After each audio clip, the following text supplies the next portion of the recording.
हाय champs, मैं आपका दोस्त ये सुनील आप सबके सामने आ गया हूं अपने इस वीडियो में। दोस्तों, आजकल ना बच्चे बहुत ज्यादा परेशान हैं। जी हाँ, मेरे दोस्त जब परेशान है तो मेरा आना तो बनता है ना उनकी क्वेरी का सॉल्यूशन लेकर। राइट, बिल्कुल सर। देखो, कुछ परेशानियां क्या चल रही हैं, पहले मैं उनको आइडेंटिफाई कर देता हूं। सबसे पहली परेशानी ये चल रही है कि सर नवंबर अटेम्प्ट में बोथ ग्रुप दें या सिंगल ग्रुप दें, इसमें कंफ्यूज है।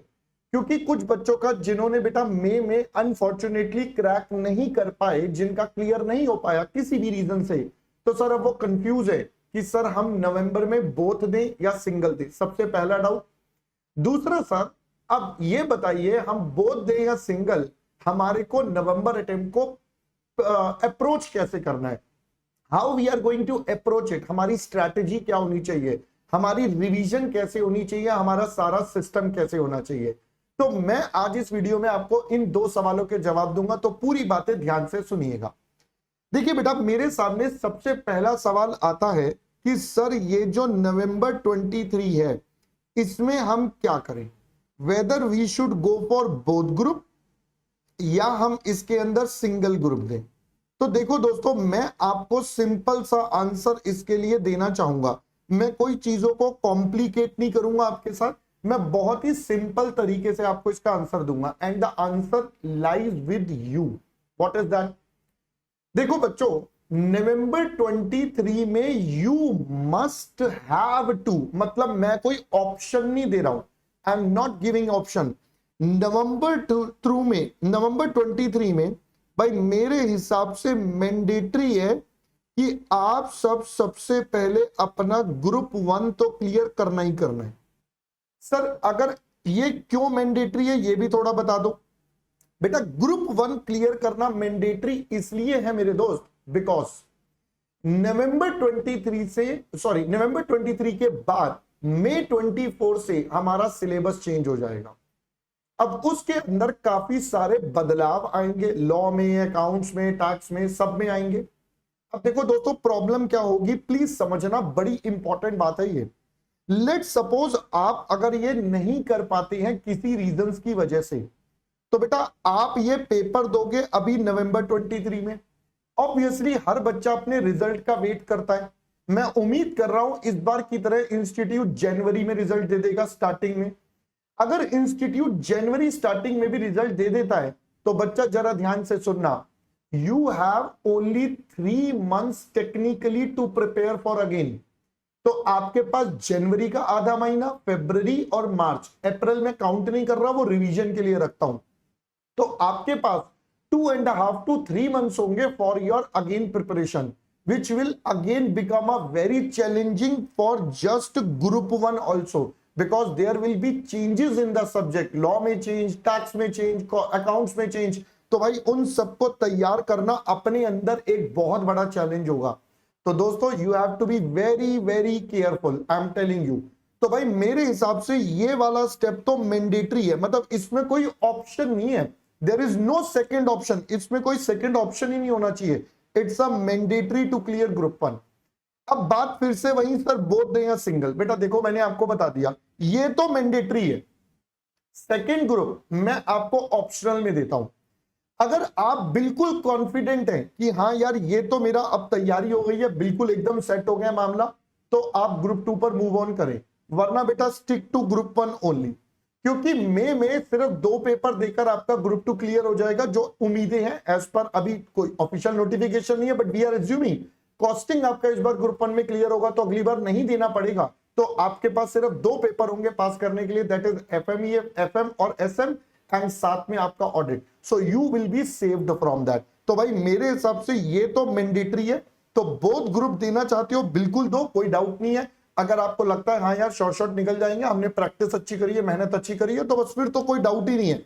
हाँ, अगर डाउट है मन में तो बस इस बात को याद रखना, ये तो मैंडेटरी है, सेकंड मैं आपके ऊपर छोड़ रहा हूं एज पर योर प्रिपरेशन। ठीक है, अगर आप तैयारी शुरू कर चुके थे कोई बात नहीं बेटा, छोड़ दो अगर आपको डाउट हो रहा है तो। क्यों सर? ये मैंडेटरी है, मैं बार बार एक वर्ड बोल रहा हूं, मैंडेटरी। ठीक है, पहले सवाल का जवाब मिल गया कि आपको एक ग्रुप देना है या बोथ ग्रुप देना है। अब ये सारे कंफ्यूजन क्लियर, अब इसमें कोई डाउट नहीं होना चाहिए। ठीक है, अब सेकंड पॉइंट आता है कि सर आप ये बताओ अब हमारी अप्रोच क्या होनी चाहिए नवंबर 23 के लिए, हाउ शुड बी अप्रोच। तो बेटा देखिए, एक अप्रोच तो ये कहती है कि आप अपनी तैयारी के लिए फास्ट ट्रैक बैचेस का यूज करिए। हम आपके लिए पीडब्ल्यू पर इंडिविजुअल सब्जेक्ट्स के फास्ट ट्रैक बैच अवेलेबल है, आप उनके थ्रू अपनी तैयारी को और एनहांस कर सकते हैं और बढ़ा सकते हैं। तो पहली अप्रोच तो ये हो गई कि भाई आप फास्ट ट्रैक बैचेस ले लीजिए, क्योंकि आप पहले पढ़ चुके हैं, अब आपको रिवीजन करना है, इंपॉर्टेंट कॉन्सेप्ट्स, इंपॉर्टेंट क्वेश्चन, सब कुछ, तो वो सब आपको फास्ट ट्रैक बैच में मिल जाएंगे। तो जब आप वो काम कर लेंगे तो आपकी तैयारी नेक्स्ट लेवल पर हो जाएगी सबसे पहले। तो अब हम दोस्तों बात करेंगे कि कितनी रिवीजन करनी है, कैसे प्लान करना है, उन सब के बारे में। मेरा बड़ा सिंपल सा रूल है कि कितनी बार रिवीजन करनी है, क्या करना है, कैसे करना है, मैं बिल्कुल क्लियर बता दूंगा, ठीक है। अब इसमें मॉडिफिकेशन आप अपने लेवल पर कर सकते हैं। कैसे? देखो दोस्तों, अगर मैं आपसे बात करूं तो हमारे पास लगभग अराउंड, मैं मान लेता हूं दोस्तों 95 डेज बचे हैं एग्जाम में, एक अप्रोक्सीमेट मैंने नंबर ले लिया। अब भाई देखो, ये जो समय है ना, ये वाला नवंबर अटेम्प्ट वाला, ये बड़ा ही खतरनाक होता है। खतरनाक क्यों सर? इसमें ना बड़े सारे फेस्टिवल्स आते हैं, रक्षाबंधन आएगा, दिवाली आएगी एंड सो ऑन, बड़ी सारी चीजें जो भी आएंगी। अब सर हमें पढ़ाई तो सब में करनी है, ऐसा नहीं है कि पढ़ाई नहीं करेंगे, क्योंकि हमें अपने एग्जाम तो पक्का क्लियर करने हैं, बट फिर भी मैं इसमें से कुछ प्रोविजन के डेज जरूर माइनस करूंगा कि भाई देखो कुछ दिन तो खराब हो सकते हैं। अगर आपके नहीं हुए तो बहुत अच्छी बात है, बट मैं तो प्रोविजन मान के चलूंगा। तो मैं 10 डेज का अगर प्रोविजन मान लूं तो मेरे पास बैलेंस बच गए बेटा नेट 85 डेज, ठीक है। Now after this there could be 2 possibilities. अब 2 पॉसिबिलिटीज बेटा क्या क्या है? या तो आप सिंगल ग्रुप फोकस कर रहे हैं या आप डबल ग्रुप फोकस कर रहे हैं, मतलब बोथ ग्रुप फोकस कर रहे हैं, ठीक है। तो दोस्तों अगर आप सिंगल ग्रुप फोकस कर रहे हैं तो भैया सिंपल सा रूल है, आपको 4 पेपर देने हैं, आपकी पढ़ाई वढ़ाई सब हो चुकी है, अब तो रिवीजन पार्ट बचा है। तो ये वाले बच्चे तो बहुत खुश नसीब है। तो बताइए जरा इनके पास पर सब्जेक्ट कितने दिन बच गए? तो भाई अगर मैं पर सब्जेक्ट की बात करूं तो 85 डिवाइडेड बाय 4, तो अगर हम कैलकुलेट करें तो लगभग 21 डेज बचते हैं, ठीक है। मैंने राउंड ऑफ कर दिया, 21 डेज अप्रोक्सीमेटली बचते हैं एक सब्जेक्ट के लिए। अब देखो 21 डेज की मेरी स्ट्रेटेजी क्या बनेगी, मैं उस पर फोकस करता हूं। अब इन 21 डेज को बेटा मैं बाइफरकेट करूंगा बड़े प्यार से। मैं इसमें सबसे पहले तो 7 डेज का एक विंडो बना देता हूं। 7 डेज में मैं थोरो रिवीजन करूंगा। थोरो मतलब एक एक चीज बहुत डिटेल में पढ़ना, बिल्कुल डिटेल में कवर कर लूंगा। 7 डेज के बाद मेरे पास बच गए बेटा 14 डेज। फिर मैं अगली रिवीजन प्लान करूंगा 5 डेज की। अब मैं सेम कंटेंट 5 डेज में करूंगा और उसके बाद अब मेरे पास हो गए 12, बच गए बेटा 9 में अगली रिवीजन 4 डेज की, बच गए 5। फिर एक बार बेटा 3 डेज और एक बार आपका 2 डेज। या आप इसको ऐसे कर सकते हो कि भाई आप यहां पर एक बार और यहां पर ले सकते हो बेटा 2 डेज का रिवीजन, और इसके अलावा फिर आपका 1 डे का रिवीजन। इसके बाद भी आपके पास बैलेंस बच जाएगा 7, 5, 12, 12 और 6, 18 और एक 19। 2 डेज आपके पास बच गए। तो बेटा ये आपके एक्स्ट्रा प्रोविजन में बना रहा हूं कि कल को किसी सब्जेक्ट में कोई ज्यादा समय चाहिए या कुछ चाहिए तो आप उसको मैनेज कर पाएंगे। पहले तो बेटा इतनी बात आपको समझ में आ जानी चाहिए। अब मैं बात करता हूं बेटा बोथ ग्रुप वाले बच्चों की। इनका मैटर थोड़ा सा डिफरेंट है। क्या डिफरेंट है? जनरली बेटा इनके केस में क्या होता है कि अगस्त एंड तक तो इनकी क्लास चल रही होती है ग्रुप 2 की। अगस्त एंड तक ग्रुप 2 की क्लास बेटा कंटिन्यू रहेगी। तो मैं अगस्त एंड को तो छोड़ ही देता हूं। अब अगस्त एंड तक इन्हें क्या करना है? अगस्त एंड तक बेटा इन्हें ग्रुप 2 की क्लास करनी है, साथ साथ एक बार ग्रुप 1 का रिवीजन जरूर करना है। अब ये जो रिवीजन होगा बेटा इसके लिए समय आपको निकालना पड़ेगा। तो आप अगर ग्रुप 2 की क्लास 8 आवर्स लेते हैं, मैं मोटा मोटा मान लो 8 घंटे की क्लास हो गई।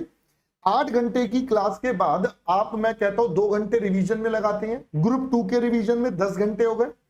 उसके अलावा 2 घंटे बेटा यहां लगाइए, तो 12 घंटे आपके पास होते हैं। अब मैं बाकी काउंट नहीं कर रहा, जो एक्स्ट्रा लगा सकते हैं वो लगाइए बेटा, उनके लिए तो बहुत बड़ा बेनिफिट है। तो पहला स्टेप तो बेटा इनका ये हो गया। अब इनके पास टेक्निकली रिवीजन करने के लिए बचता है सितंबर प्लस अक्टूबर, जो कि मिलाकर बनते हैं बेटा 61 डेज। ठीक है, तो अगर मैं इनका यहां पर सब्जेक्ट का एवरेज निकालूं तो 61 डिवाइडेड बाय 8 आ जाएगा बेटा आपके पास, which comes out to be 7.5 days approximately. लगभग 7.5 दिन का समय इनके पास बचता है। अब बेटा 7.5 दिन में कैसे ब्रेकअप करना है, तो आइए जरा समझ लेते हैं 7.5 डेज का। देखो 3 रिवीजन तो बनेंगी, 3 रिवीजन कैसे बनेंगी, उल्टा चलते हैं अब यहां पर। तो सबसे पहले एक होगी 1.5 डे वाली रिवीजन, मतलब जस्ट लाइक योर एग्जाम, तो आपका 1.5 दिन बेटा यहां यूटिलाइज हो गया। अब बचा कितना, 7.5 minus 1.5, you are left with 6 में बेटा ब्रेकअप करो 4 days and 2 days, that is what you have to do. तो भाई इन बच्चों के लिए भी मैंने पूरा का पूरा प्लान आपके सामने बना दिया। अब आप इसमें मॉडिफिकेशन अपने हिसाब से कर सकते हो। कुछ इंपॉर्टेंट बातें, बच्चों के डाउट आते हैं, सर एक बार में एक सब्जेक्ट लें या मल्टीपल, तो बेटा it's all up to you. मैंने जब पढ़ाई करी थी मैंने इसी तरीके से अपना प्लानिंग करा था, और मैंने तो एक बार में एक सब्जेक्ट लिया था। बाकी फिर मैं बोल रहा हूं it's all up to you. ज्यादा बेटर, कई बच्चों को क्या लगता है, एक प्रैक्टिकल एक थ्योरी का कॉम्बो ले लो। तो जब आप कॉम्बो लेंगे तो बेटा आपके पास 8 डेज की विंडो हो गई 2 सब्जेक्ट के लिए, या यहां पर 14 डेज की हो गई। अब कॉम्बो में बस एक प्रॉब्लम होती है, बच्चा क्या करता है, जो उसका फेवरेट सब्जेक्ट है उस पे वो ज्यादा एफर्ट लगा देता है, और जो कम वाला है, जो लीस्ट फेवरेट है, उस पे कम। तो यहां पर हो जाती है बेटा गड़बड़। तो avoid that mistake, just avoid that mistake. आप बैलेंस कर सकते हो तो 2 सब्जेक्ट एक बार में ले सकते हो, आपके ऊपर है। क्योंकि एक भी सब्जेक्ट में गड़बड़ बेटा गड़बड़ हो जाएगी, पास सब में होना है, तभी आप इस लेवल को पार करेंगे। ठीक है, नेक्स्ट इंपॉर्टेंट बात, सर सुबह पढ़े रात को, जब आपको अच्छा लगता हो, जो आपका शेड्यूल है उसी पर रहो, चेंज मत करो। आप सुबह पढ़ते हो तो सुबह, रात को पढ़ना चाहते हो रात को, जैसे आपको कंफर्टेबल हो, चेंज मत करना इस समय पर। ठीक है, ये 2 बातें समझ में आ गई। अब सर एक और बात बताओ, क्या इससे हम पक्का पक्का निकल सकते हैं? अगर आप ईमानदारी से करोगे तो बिल्कुल पास हो जाओगे। ठीक है, एक इंपॉर्टेंट बात, बच्चा क्या करता है, 7 दिन सबसे पहला पेपर लिया अकाउंट्स। अब अकाउंट्स उसका फेवरेट, उसमें वो 7 दिन की जगह बेटा 8 दिन सोचता, मैं 1 दिन और लगा लेता हूं। तो बेटा ऐसा काम मत करना। 7 डेज मतलब 7, क्योंकि अगर आपने यहां पर 1 दिन एक्स्ट्रा लगाया तो लास्ट वाले सब्जेक्ट में से बेटा 1 दिन कम हो जाएगा, क्योंकि दिन उतना ही है, टाइम नहीं बदलने वाला। तो 7 डेज मतलब 7, 4 मतलब 4, 2 एंड जो भी लिखा है उतने। अब मान लो आपने 4 दिन में अकाउंट्स लिया, और अकाउंट्स बेटा मान लो आपका 80% हुआ, तो कोई बात नहीं, hold that, let's move on to the next. क्योंकि सारे पेपर पास करोगे तभी पास होगे, एक अकेला अकाउंट्स या लॉ या कॉस्टिंग या टैक्स या कोई भी इंडिविजुअल सब्जेक्ट पास नहीं करवाएगा। तो भाई आपने 4 दिन लिए, एक सब्जेक्ट पढ़ा 80%, सर 20 बच गया, कोई बात नहीं। जब सेकंड रिवीजन करोगे या नेक्स्ट साइकिल पर आओगे तो पहले 20% वाला पार्ट, फिर उसके आगे दोबारा से, और ये आराम से पॉसिबल हो जाता है, आपको कहीं भी दिक्कत नहीं आएगी। तो मैं उम्मीद कर रहा हूं ये वाली सारी बातें समझ में आ गई। चलिए, that's all, very good for you. Now I wish you बच्चा all the best. Yes my dear friends, all the best for your preparation. My best wishes are always there with you. मैं उम्मीद करूंगा इस बार नवंबर 23 में आप पक्का crack होकर दिखाएंगे। ऑलराइट, चलो दोस्तों, that's all from my side. Thank you so much, bye bye.